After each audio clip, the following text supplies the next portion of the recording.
Paano ako aamin kung binigay ko na rin siya sa kaibigan ko?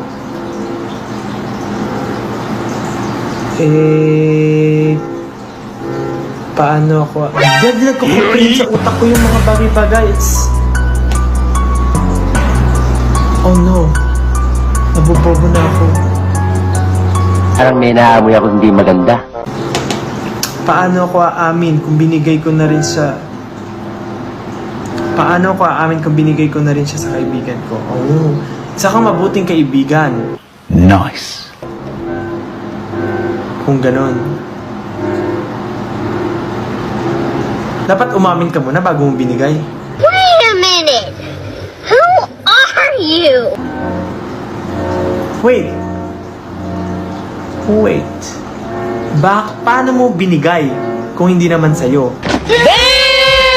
So, hindi mo binigay yun. Hindi naman siya sa'yo.